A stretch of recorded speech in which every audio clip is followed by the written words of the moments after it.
Harper Audio presents the 22 Immutable Laws of Marketing by Al Reese and Jack Trout, read by the authors. Hello, I'm Jack Trout. I'll be reading the introduction and the even-numbered chapters.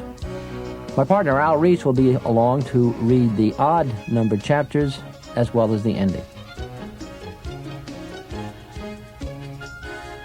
On this tape, you will find the fundamental laws of marketing described in some detail.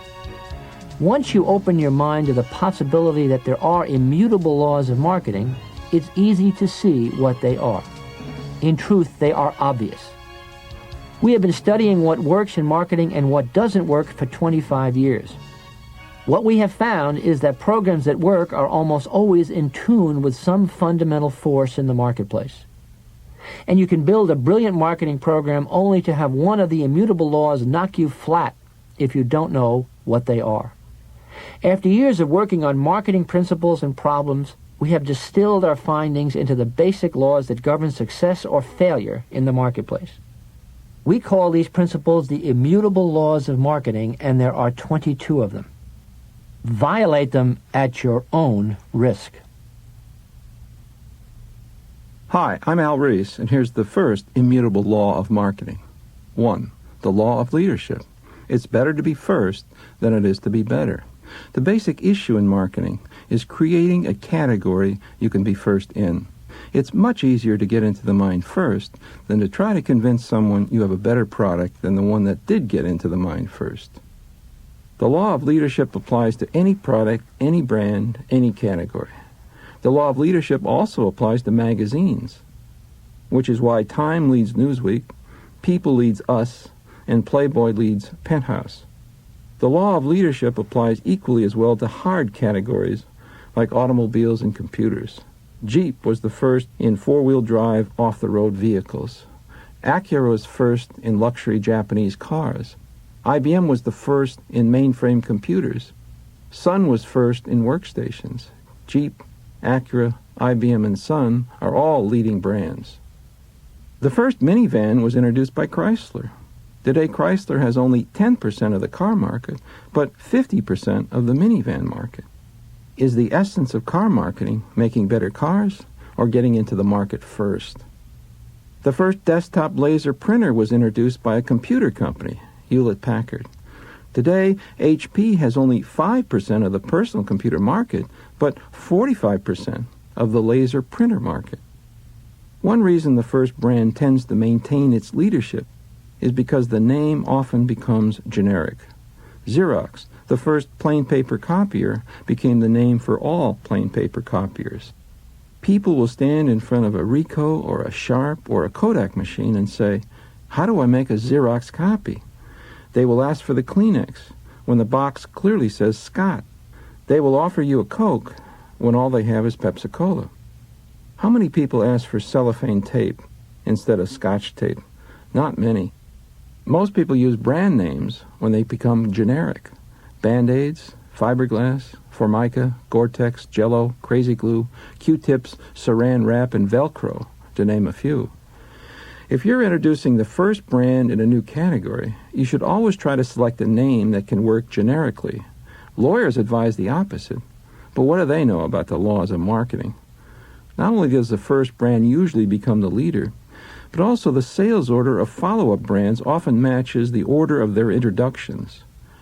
The best example is ibuprofen.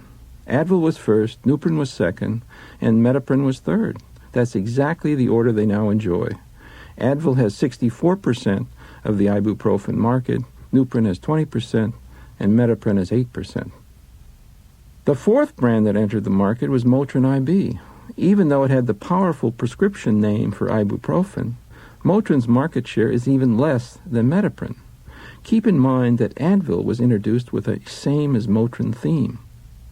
Also consider Tylenol, the first brand of acetaminophen. Tylenol is so far ahead of the number 2 brand that it's hard to determine who is number 2. If the secret of success is getting into the mind first, what strategy are most companies committed to? It's the better product strategy. The latest and hottest subject in business management field today is called benchmarking.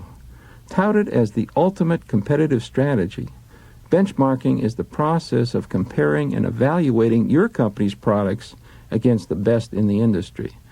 It's an essential element in a process often called total quality management. Unfortunately, benchmarking doesn't work. Regardless of reality, people perceive the first product into the mind as superior. Marketing is the battle of perceptions, not products. What's the name of the first brand of aspirin? The first brand of acetaminophen? The first brand of ibuprofen? Hint: substitute leading for first, and you'll have the answers to these three questions. Neil Armstrong was the first person to walk on the moon. Who was second? George Washington was the first president of the United States. Who was second? Thomas's was the first brand of English muffin. What was the second? If you're second in the mind, are you doomed to languish forever with Buzz Aldrin, John Adams, and some unknown English muffin? Not necessarily. Fortunately, there are other laws. 2. The law of the category. If you can't be first in a category, set up a new category you can be first in. Is marketing difficult? No. The laws of marketing are quite simple. Working things out in practice is quite another matter. Cray Research went over the top with the first supercomputer. Today, Cray is an $800 million company. So Convex put two and two together and launched the first mini supercomputer. Today, Convex is a $200 million company. Sometimes you can turn an also-ran into a winner by inventing a new category. Commodore was just another manufacturer of home personal computers that weren't going anywhere until they positioned the Amiga as the first multimedia computer. Today, the Commodore Amiga is a big success. More than $500 million worth are sold annually. When you launch a new product, the first question to ask yourself is not, how is this product better than the competition? First question to ask is, first what? In other words, what category is this product first in? Charles Schwab didn't open a better brokerage firm. He opened the first discount broker. Today, Charles Schwab is America's largest discount broker. Lear's was not the first women's magazine, but it was the first magazine for the mature woman. This is counter to classic marketing thinking, which is brand-oriented. How do I get people to prefer my brand? Forget the brand. Think categories. Prospects are on the defensive when it comes to brands. Everyone talks about why their brand is better. But prospects do have an open mind when it comes to categories. Everyone is interested in what's new. Few people are interested in what's better. When you're first in a new category, promote the category. In essence, you have no competition. Digital Equipment told its prospects why they ought to buy a mini-computer, not a DEC mini-computer. In the early days, Hertz sold a rent-a-car service. Coca-Cola sold refreshment. The marketing programs of both companies were more effective back then. Yet most companies are brand-oriented. They think brands, they talk brands, they promote brands, when they should be focused on categories. Ask yourself, what category can we be first in? After you have invented a category, you can spend all your efforts promoting the merits of the category. You're the leader, and you can sit back and enjoy all the benefits of leadership.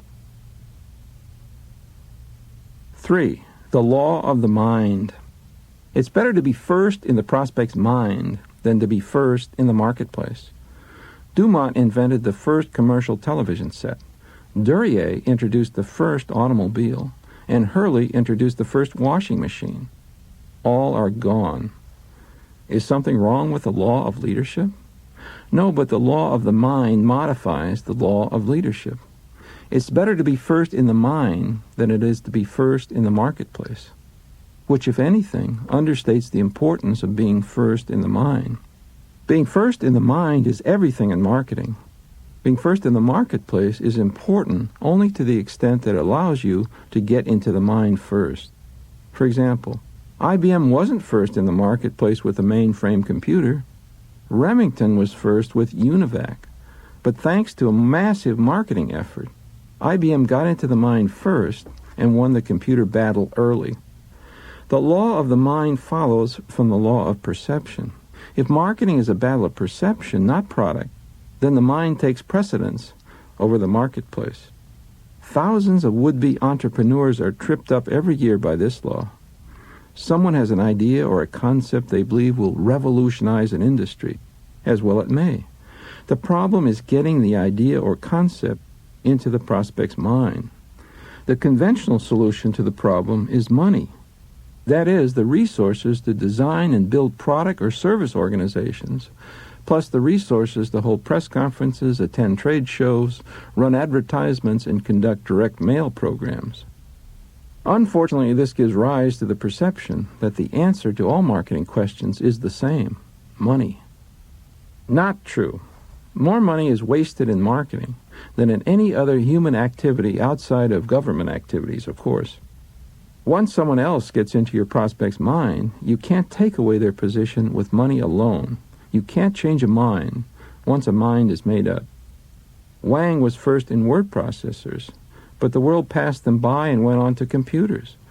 Wang, however, wasn't able to make the transition.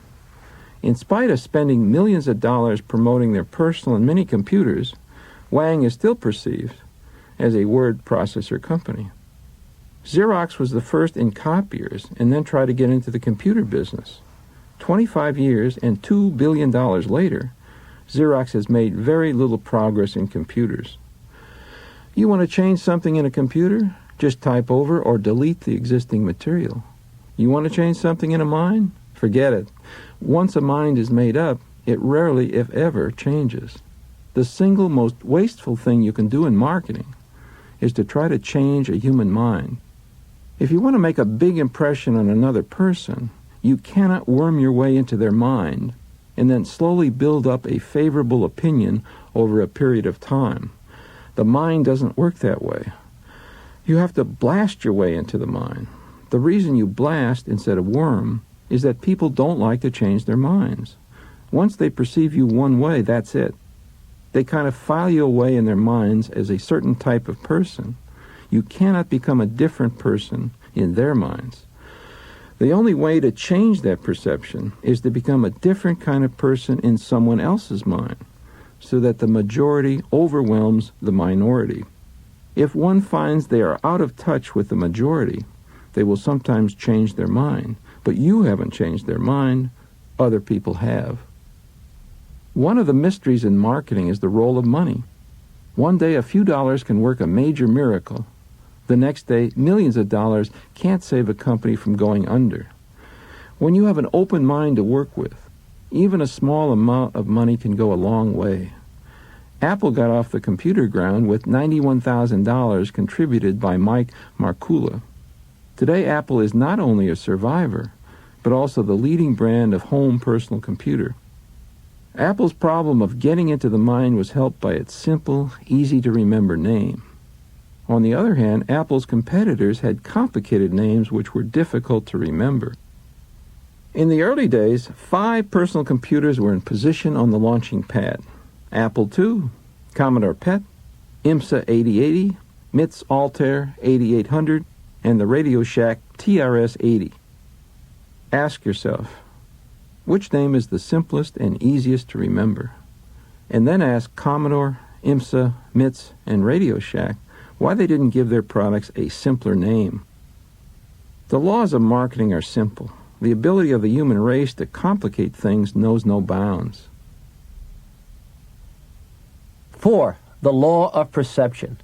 Marketing is not a battle of products, it's a battle of perceptions. Many people think marketing is a battle of products. In the long run, the best product will win. Marketing people are preoccupied with doing research and getting the facts. They analyze the situation to make sure that truth is on their side. Then they sail confidently into the marketing arena, secure in the knowledge that they have the best product and that ultimately the best product will win. Truth is nothing more or less than one expert's perception. And this expert's truth itself is only a perception. And who is the expert? It's someone who is perceived to be an expert in the mind of somebody else.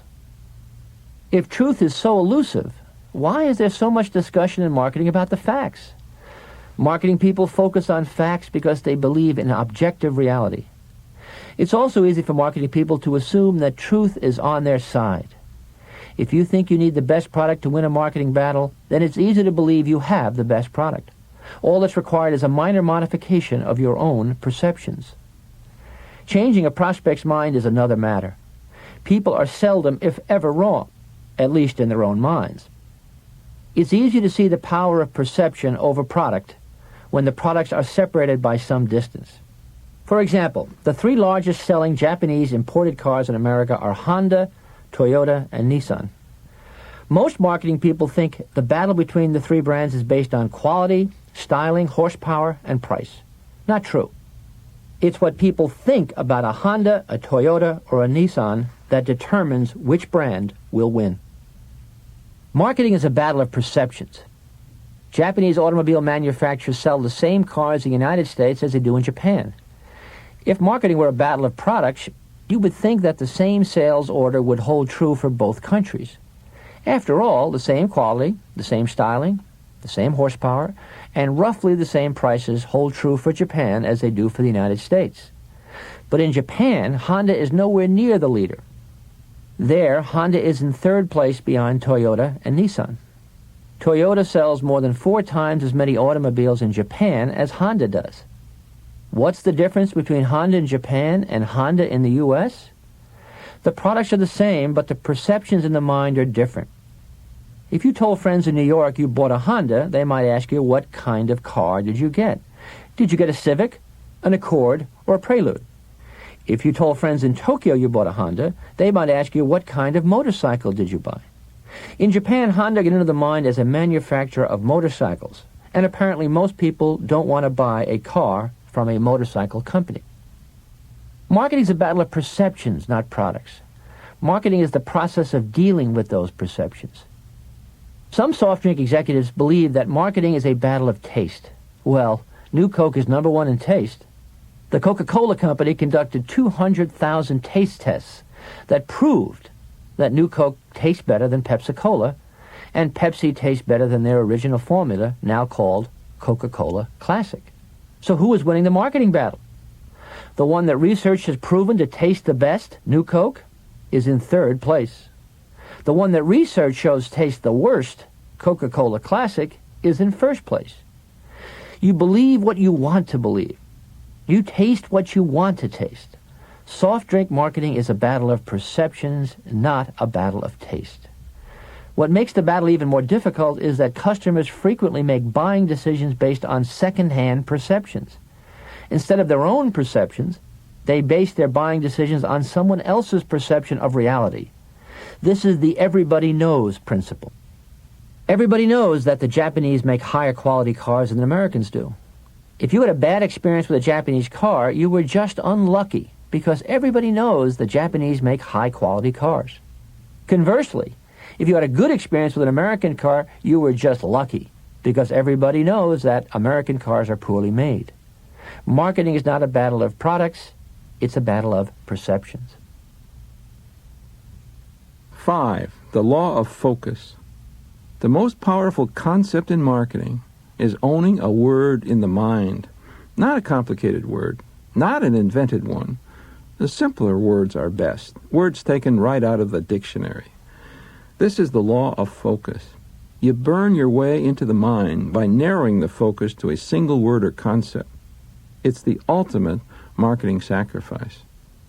Federal Express was able to put the word overnight into the mind because it sacrificed its product line and focused on overnight package delivery only. In a way, the law of leadership, it's better to be first than to be better, enables the first brand or company to own a word in the mind. But the word the leader owns is so simple, it's invisible. The leader owns the word that stands for the category. IBM owns computer in the mind. This is another way of saying that the brand becomes a generic name for the category. You can also test the validity of a leadership claim by a word association test.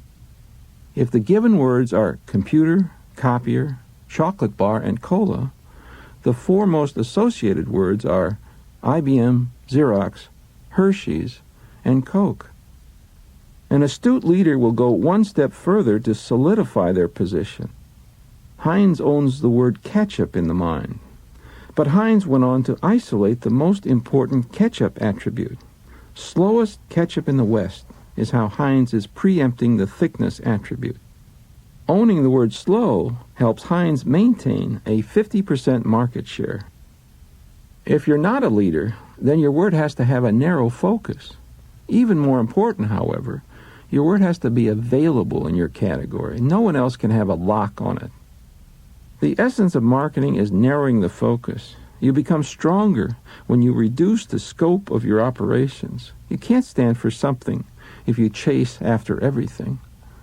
When you develop your word to focus on, be prepared to fend off the lawyers. They want to trademark everything you publish. The trick is to get others to use your word. To be a leader, you have to have followers. It would be helpful for Lotus to have other companies get into the groupware business. It will make the category more important, and people will be impressed with Lotus's leadership. Once you have your word, you have to go out of your way to protect it in the marketplace. The case of BMW illustrates this very well. For years, they were the ultimate driving machine. Then they decided to broaden their product line and chase Mercedes-Benz with large 700 series sedans. The problem is, how can a living room on wheels be the ultimate driving machine? Not only can't you feel the road, but you'll also crush all the pylons in your driving commercials. As a result, things started downhill for BMW.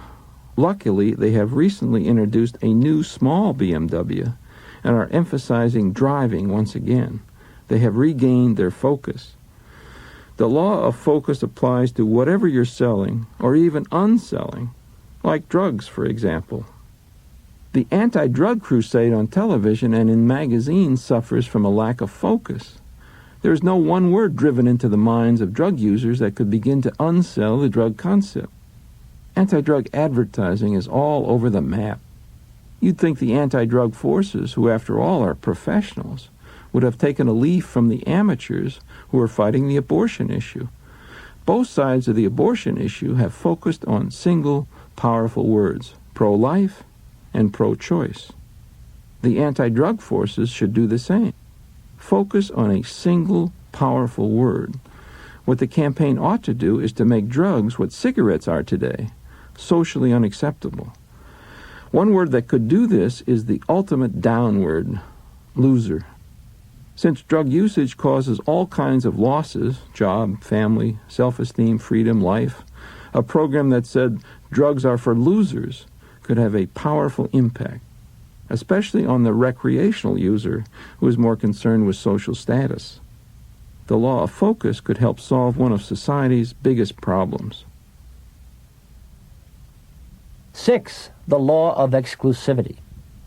Two companies cannot own the same word in the prospect's mind. Volvo owns safety. Many other automobile companies, including Mercedes-Benz and General Motors, have tried to run marketing campaigns based on safety. Yet no one has succeeded in getting into the prospect's mind with a safety message except Volvo. Many companies continue to violate the law of exclusivity. What often leads marketers down this booby-trapped lane is that wonderful stuff called research. Armies of researchers are employed, focus groups conducted, questionnaires tabulated, and what comes back in a 3-pound report is a wish list of attributes that users want from a product or service. So if that's what people want, that's what we should give them. Some years ago, Burger King started down this slippery slope from which they have never quite recovered.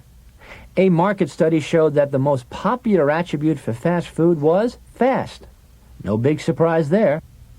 So Burger King did what most red-blooded marketers do. They turned to their advertising agency and said, if the world wants fast, our advertising should tell them that we're fast. What was overlooked in the research was the fact that McDonald's was perceived as being the fastest hamburger chain in the country. Fast was McDonald's word. Undaunted by this, Burger King launched their campaign with the slogan, "Best food for fast times." The program quickly became a disaster, very nearly on a par with Herb. The advertising agency was fired, management was fired, the company was sold, and downward momentum was maintained. A large number of people paid the price for violating the law of exclusivity. 7. The law of the ladder. The strategy to use depends on which rung you occupy on the ladder. While getting into the mine first ought to be your primary marketing objective, the battle isn't lost if you fail in this endeavor. There are strategies to use for number 2 and number 3 brands. All products are not created equal. There's a hierarchy in the mind that prospects use in making decisions. For each category, there is a product ladder in the mind. On each rung is a brand name. Take the car rental category. Hertz got into the mind first and wound up on the top rung. Avis got into the mind second, and National got into the mind third. Your marketing strategy should depend on how soon you got into the mind, and consequently which rung of the ladder you occupy. The higher the better, of course. Take Avis, for example. For years, Avis advertised the high quality of its rent-a-car service. Finest in rent-a-cars was one of their campaigns. The reader looked at the ad and said, "How could they have the finest rent-a-car service when they're not on the top rung of my ladder?" Then Avis did the one thing you have to do to make progress inside the mind of the prospect. They acknowledged their position on the ladder. Avis is only number 2 in rent-a-cars, so why go with us? We try harder. For 13 years in a row, Avis had lost money. Then they admitted they were number 2, and Avis started to make money, lots of money. Shortly thereafter, the company was sold to ITT, who promptly ordered the advertising theme, "Avis is going to be number 1. "No, they're not," said the prospect. "They're not on the top rung of my ladder." And to make the point, many picked up the phone and called Hertz. The campaign was a disaster. Many marketing people have misread the Avis story. They assumed the company was successful because it tried harder. They had better service. Not at all. Avis was successful because it related itself to the position of Hertz in the mind. If trying harder were the secret of success, Harold Stassen would have been president many times over. The mind is selective. Prospects use their ladders in deciding which information to accept and which information to reject. In general, a mind accepts only new data, which is consistent with their product ladder in that category. Everything else is ignored. What about your product's ladder in the prospect's mind? How many rungs are there on your ladder? It depends on whether your product is a high-interest or a low-interest product. Products you use every day like cigarettes, cola, beer, toothpaste, and cereal tend to be high-interest products with many rungs on their ladders. Products which are purchased infrequently, like furniture, lawnmowers, and luggage, usually have few rungs on their ladders. Products which involve a great deal of personal pride, like automobiles, watches, and cameras, are also high-interest products with many rungs on their ladders, even though they are purchased infrequently. Products which are purchased infrequently and involve an unpleasant experience usually have very few rungs on their ladders. Automobile batteries, tires, and life insurance are 3 examples. Marketing people often talk about the 3 leading brands in a category, as if it were a battle of equals. It almost never is. The leader inevitably dominates the number 2 brand, and the number 2 brand inevitably smothers number 3. In baby food, it's Gerber, Beechnut, and Heinz. In beer, it's Budweiser, Miller, and Coors. In long-distance telephone service, it's AT&T, MCI, and Sprint. What's the maximum number of rungs on a ladder? There seems to be a rule of 7 in the prospect's mind. Ask someone to name all the brands he or she remembers in a given category. Rarely will anyone name more than 7, and that's for a high-interest category. For a low-interest product, the average consumer can usually name no more than 2 or 3 brands. Sometimes your own ladder or category is too small. It might be better to be a small fish in a big pond than to be a big fish in a small pond. It's sometimes better to be number 3 on a big ladder than number 1 on a small ladder. 7-Up was on the top rung of the lemon-lime soda ladder. Sprite was on the second rung. In the soft drink field, however, the cola ladder is much bigger than the lemon-lime ladder.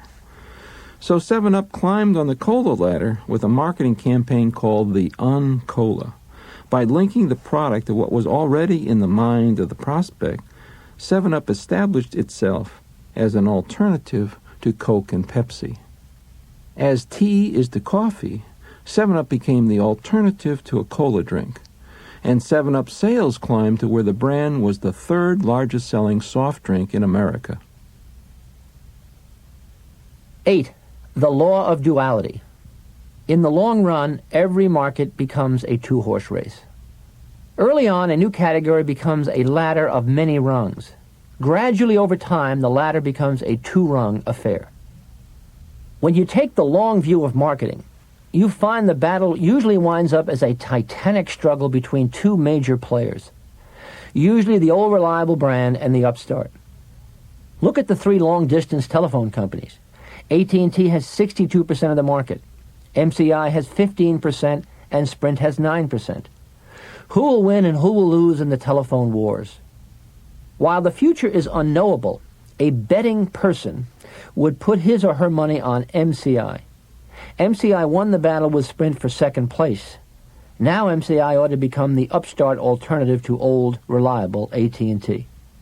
Sprint is probably feeling very comfortable on the third rung of the ladder.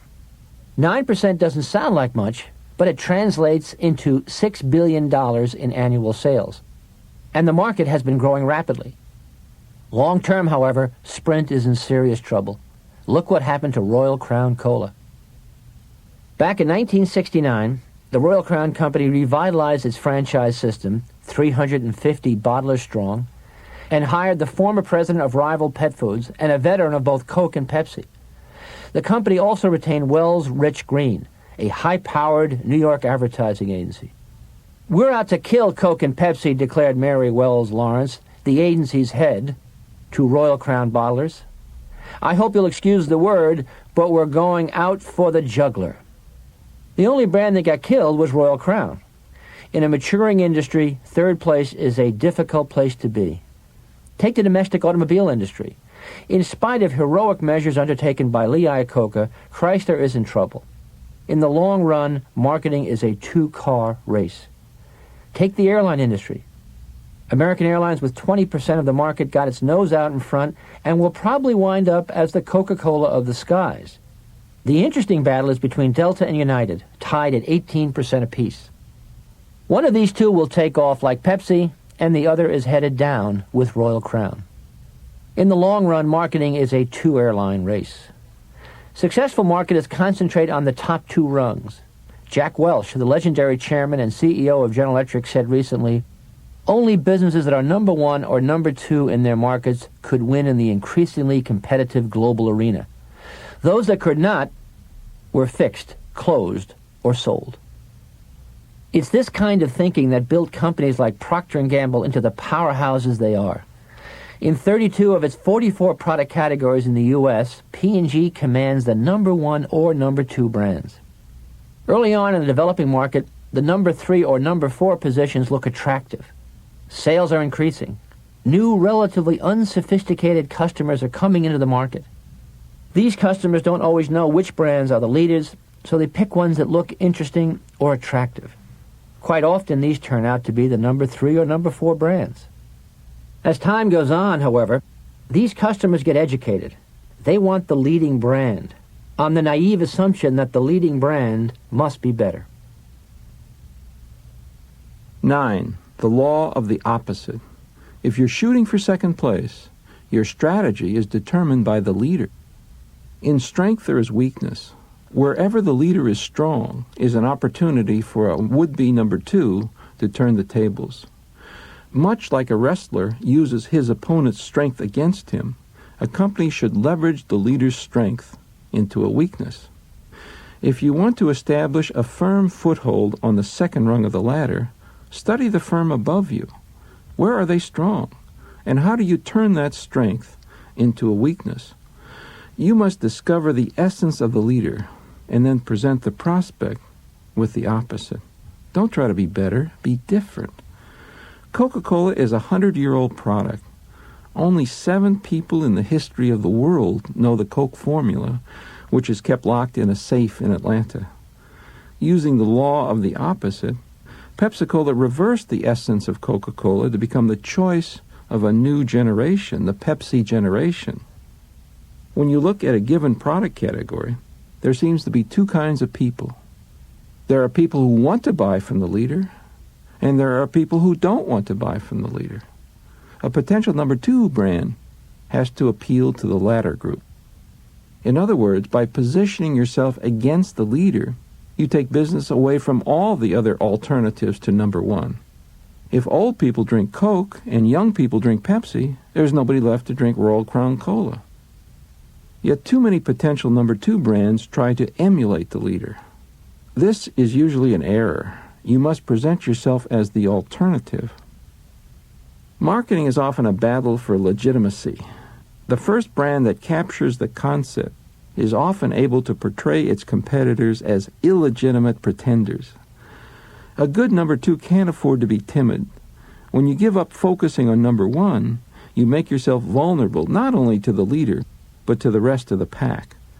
Take the sad story of Burger King in recent years. Times have been difficult for this number 2 in hamburgers. They've been through many management changes, new owners, and a parade of advertising agencies. It doesn't take much of a history review to see what went wrong. Burger King's most successful years came when they were on the attack. They opened the attack with Have It Your Way, which twitted McDonald's mass manufacturing approach to hamburgers. Then they hit them with broiling, not frying, and the Whopper beats the Big Mac. All these programs reinforced the number 2 alternative position. Then, for some unknown reason, Burger King ignored the law of the opposite. They got timid and stopped attacking McDonald's. The world was introduced to Herb the Nerd, the best food for fast times, we do it the way you do it, you've got to break the rules, and so on. They even started a program to attract little kids, the mainstay of McDonald's strength. This is no way to stay a strong number 2. Burger King's sales per unit declined and have never returned to the level they were when they were on the attack. They made the mistake of not taking the opposite tack. 10. The law of division. Like amoeba dividing in a petri dish, the marketing arena can be viewed as an ever-expanding sea of categories. A category starts off as a single entity, computers, for example. But over time, the category breaks up into other segments: mainframes, mini-computers, workstations, personal computers, laptops, notebooks, pen computers. Like the computer, the automobile started off as a single category. 3 brands, Chevrolet, Ford, and Plymouth, dominated the market. Then the category divided. Today we have luxury cars, moderately priced cars, and inexpensive cars. Full-size, intermediates, and compacts. Sports cars, 4-wheel drive vehicles, RVs, and minivans. Each segment is a separate, distinct entity. Each segment has its own reason for existence. And each segment has its own leader, which is rarely the same as the leader of the original category. The way for the leader to maintain its dominance is to address each emerging category with a different brand name, as General Motors did in the early days with Chevrolet, Pontiac, Oldsmobile, Buick, and Cadillac. Companies often make a mistake when they try to take a well-known brand name in one category and use the same brand name in another category. A classic example is the fate that befell Volkswagen, the company that introduced the small car category to America. Their Beetle was a big winner, which grabbed 67% of the imported car market in the U.S. Volkswagen was so successful they began to think that they could be like General Motors and sell bigger, faster, and sportier cars. So they swept up whatever models they were making in Germany and shipped them all to the U.S. But unlike GM, they used the same brand, Volkswagen, for all of their models. Different Volks for different folks, said the advertising, which featured 5 different models, including the Beetle, the 412 sedan, the Dasher, the Thing, and even a station wagon. Needless to say, the only thing that kept selling was the small thing, the Beetle. Well, they found a way to fix that. They stopped selling the Beetle in the U.S. and started selling a new family of big, fast, expensive Volkswagens. Now you had the Vanawagon, the Sirocco, the Jetta, the Golf GL, and the Cabriolet. They even built a plant in Pennsylvania to build these wondrous new cars. Unfortunately for Volkswagen, the small car category continued to expand. And since people couldn't buy a long-lasting, economical VW, they shifted to Toyota, Honda, and Nissan. Today, Volkswagen's 67% share has shrunk to less than 4%.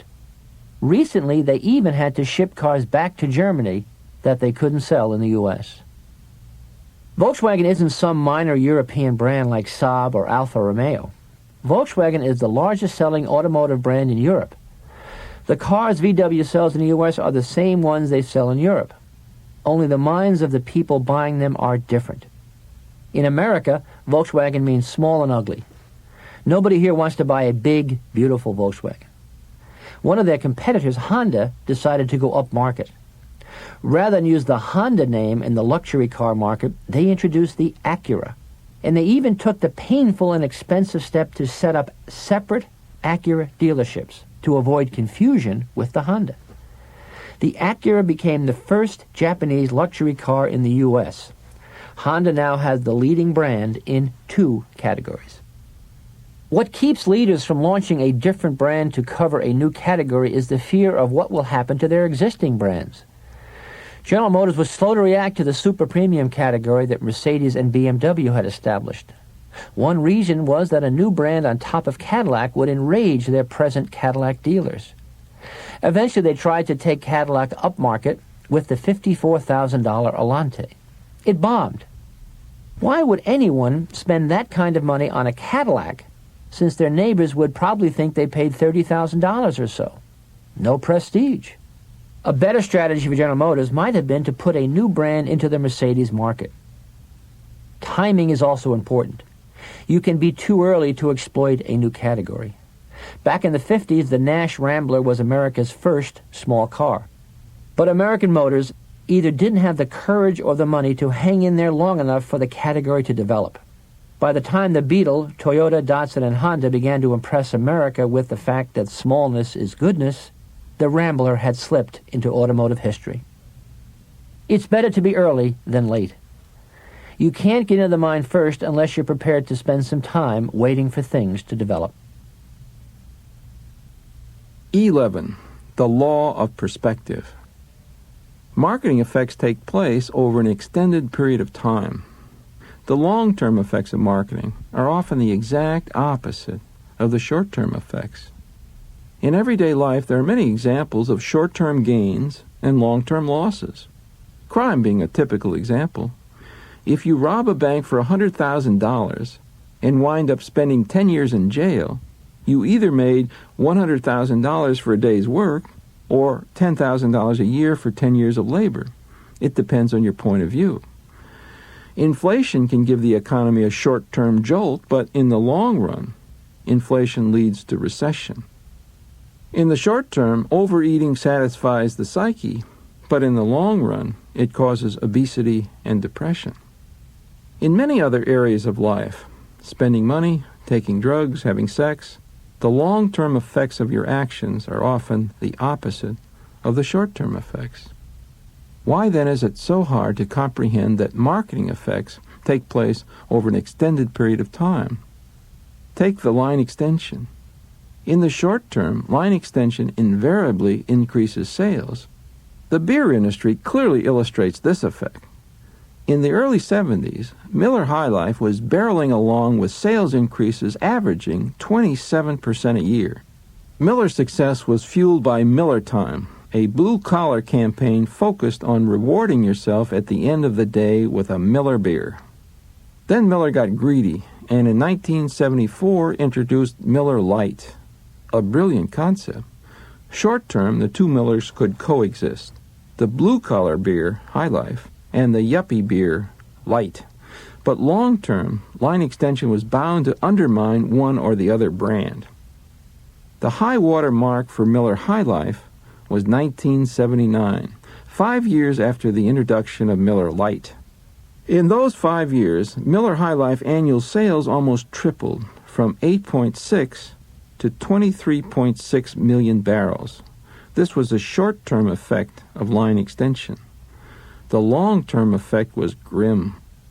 From a high of 23.6 million barrels in 1979, Miller High Life declined 13 years in a row to just 5.8 million barrels in 1991, and the decline is bound to continue.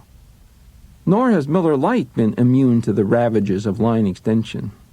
In 1986, the brewer introduced Miller Genuine Draft.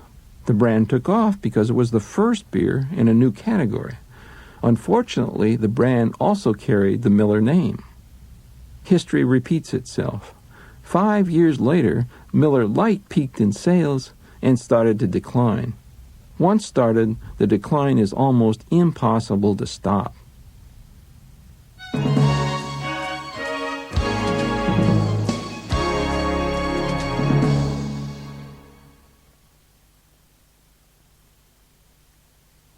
That's the end of Side 1. Please turn your cassette over.